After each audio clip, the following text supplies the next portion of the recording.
Thank you for watching Mufti Ashik अस्सलाम वालेकुम Phulati. वरहमतुल्लाहि वबरकातुह।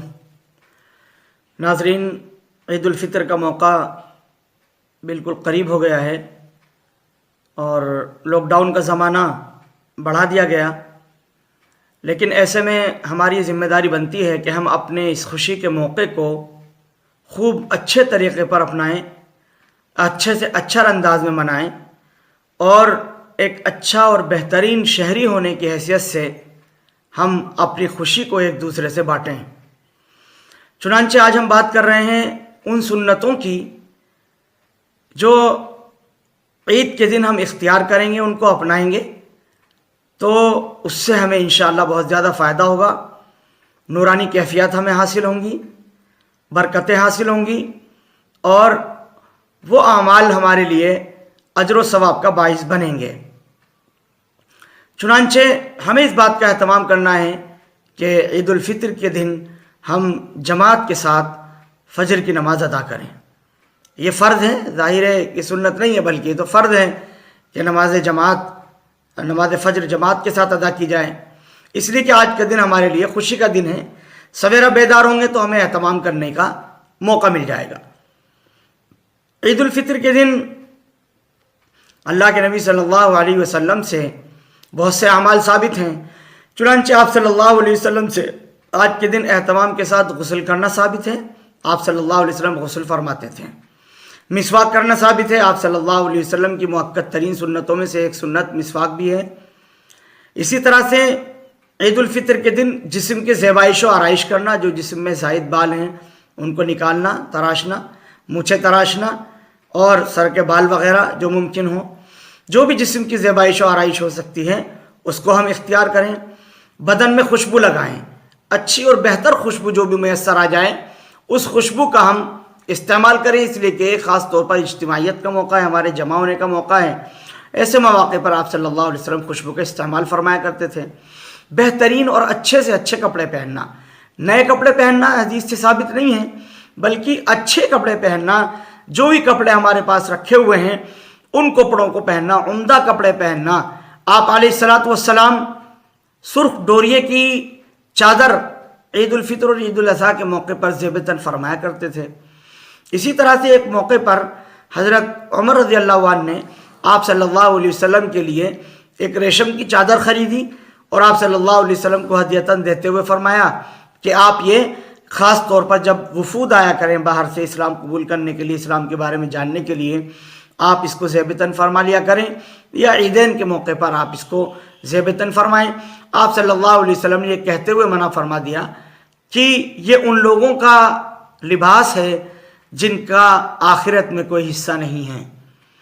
रेशम उस वक्त तक हराम नहीं था, हज़रत उमर रज़ियल्लाहु अन्हु को इसकी इत्तला नहीं थी, इसलिए वो रेशम की चादर खरीद लाए। अब मर्दों के लिए रेशम हराम है, इसलिए मना फरमा दिया, लेकिन सुर्ख डोरिये की चादर आप सल्लल्लाहु अलैहि वसल्लम पहना करते थे, ओढ़ा करते थे। इससे मालूम हुआ कि सफ़ेद लिबास भी ज़रूरी नहीं है, रंगीन लिबास ईद उल फितर के दिन पहना जा सकता है, जो बेहतर से बेहतर, अच्छे से अच्छा हो। हमारे पास 10 कपड़े रखे हुए हैं, उनमें जो सबसे अच्छा हो उसका हम इंतखाब करें, उसको पहने। भले ही पिछले ईद को भी हम वो पहन चुके हैं तब भी उसको पहने। इससे अंदाज़ा लगाया जा सकता है कि नया लिबास पहनने के लिए जो होड़ लगी हुई है या जो हम मेहनतें करते हैं, कोशिशें करते हैं, उसकी कोई ज़रूरत नहीं है, बल्कि जो लिबास बेहतर हमारे पास रखा हुआ है हम उसको पहन लें, यही हमारे लिए बेहतर है। कोई मीठी चीज़ खाना, चाहे वो खजूर की शक्ल में हो या छुआरे की शक्ल में हो या किसी भी सूरत में हो, मीठी चीज़ ईद उल फितर के दिन खाना और ताक अदद में खाना, 1 खजूर, 3, 5, 7 इतनी खजूरें खाना, ये भी सुन्नत है।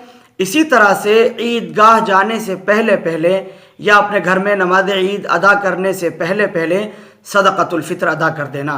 जिन लोगों पर सदक़ा फ़ित्र वाजिब है उनका ईद उल फित्र की नमाज अदा करने से पहले पहले सदक़तुल फ़ित्र अदा कर देना, ये भी सुन्नत है।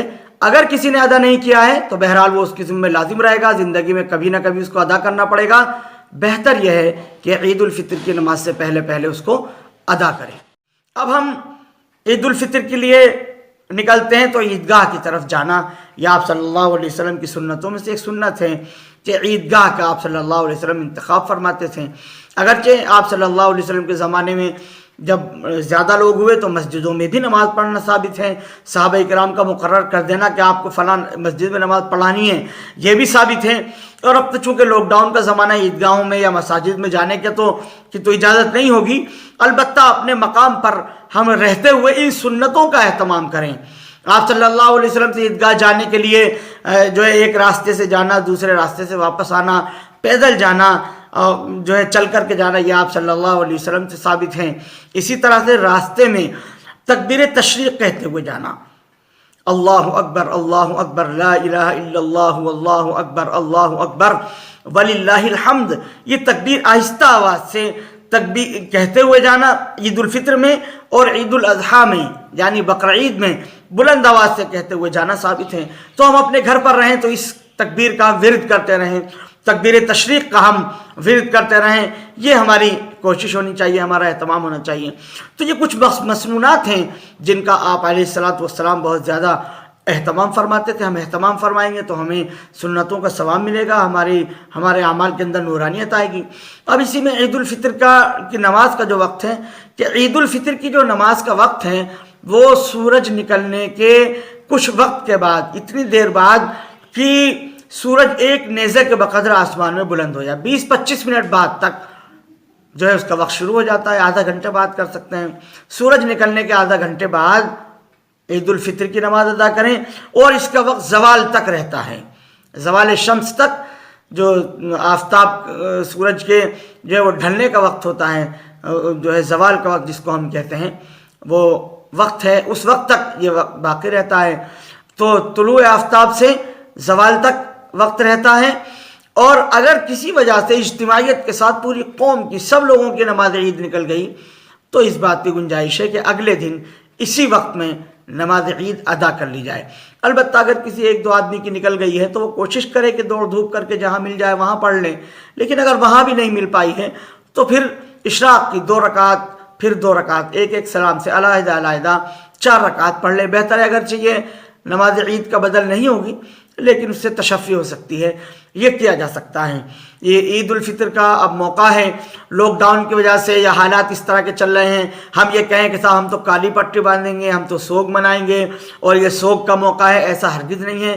اللہ سبحانہ و تعالیٰ نے خوشی کا موقع دیا ہے، شکرانے کے طور پر جو دو گانا ہم ادا کرتے ہیں، 2 رکعت نماز ہم ادا کرتے ہیں، واجب ہے، اس نماز کو ہم ادا کریں، خوشیاں منائیں، آپس میں خوشیاں بانٹیں، ایک دوسرے کے ساتھ ہم خوشی بانٹیں، اپنے گھر کے اندر رہتے ہوئے اپنے اعزاء و اقربا، اپنے اہل و عیال جو لوگ ہم سے دور ہیں، فون پر ان سے رابطہ کریں، ان سے نرمی کے ساتھ گفتگو کریں، ان کو خوشی بانٹیں۔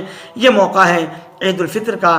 اللہ سبحانہ و تعالی ہم سب کو یہ مواقع بار بار نصیب فرمائیں، جیسا کہ اس کا نام عید رکھا گیا ہے کہ یہ بار بار لوٹ کر کے آنے والی خوشی ہے۔